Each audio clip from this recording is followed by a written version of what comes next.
Welcome back to Edu Skills. Happy morning. And our mission is to make you fall in love with OET. If you're watching this on YouTube, kindly consider subscribing the channel. Give us a thumbs up if you like our work.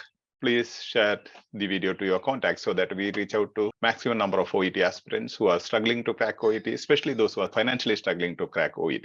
And today, a bird's eye view into subtests. How does it work and what are the skills required? I'll tell you what are the skills being assessed and what are they looking for. Then what are the skills required in each subtest? Under the subtest in each part, what are the skills being assessed?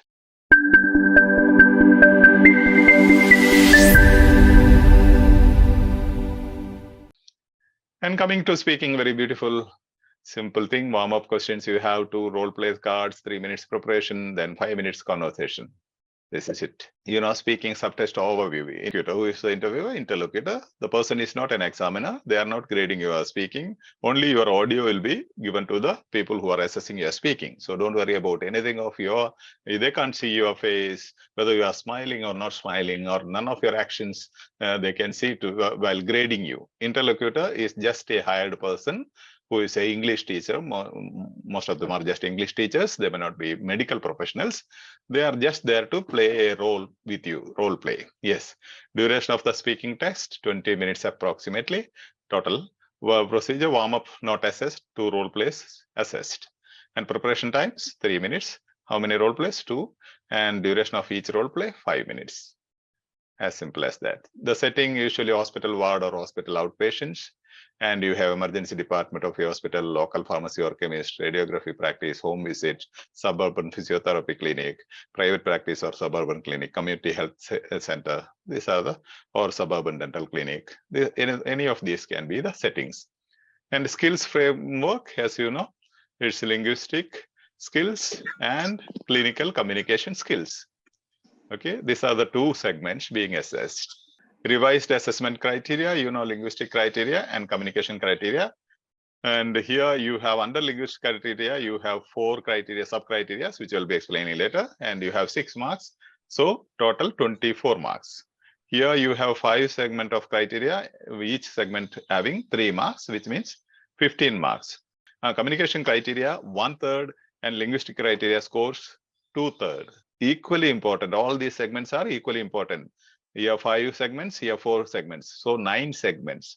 In speaking is important. You have to develop each segment equally. Linguistic criteria, intelligibility means whether they can understand what you communicate, fluency, appropriateness of language, grammar, and expression. This is what I said, 4 segments. You have to focus on all these 4 segments. And communication criteria, you have relationship building, understanding, and incorporating patient's perspective, providing structure, information gathering, information giving. And maybe just having a glance at the first method, you'll keep on asking me in the future, because I'll be referring to this as a benchmark for our reading, listening, writing, and speaking. First method means FIRST. FIRST, each word, each spelling stands for a task. F means foreseeing. Foreseeing means presuming. For example, if you see somebody going with a track suit in the morning, walking on the way, they are having a morning walk or jogging. So presume something from the context. When the heading is diabetes, they are going to speak something about it.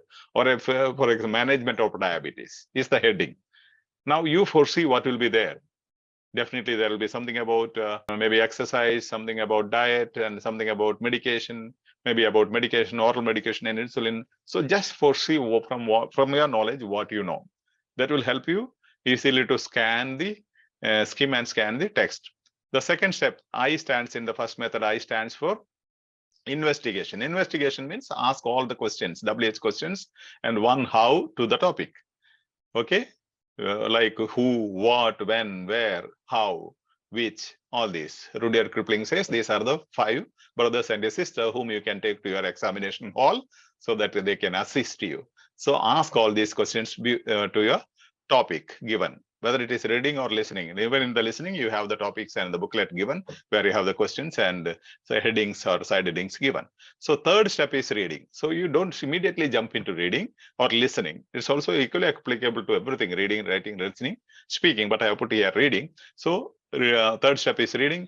Fourth step is speaking out. Speaking out, as I said, speak out in your own words, especially in the initial stage. As you listen to something, try to summarize and speak out. That's also a practice for your speaking subtest in your own words, or try to teach somebody. That's why we have different segments in our platform where you have these skills being developed. And for T stands for teleprinting. Teleprinting means writing the bullet points or the summary or the main points. So F stands for foreseeing, I stands for investigation, R stands for reading, S stands for speaking out, T stands for teleprinting. I'm not going to explain it in very detail. That's more than enough. And as we go on, we'll be explaining each aspect which is required, and we'll be focusing more on here foreseeing and investigation. Okay, and speaking out. Teleprinting also definitely you have to do, but it all depends how much you can do and all. In this T part, teleprinting, it happens all your learning feedbacks, learning notes, all these things happens at this stage. So we'll be going through this first method.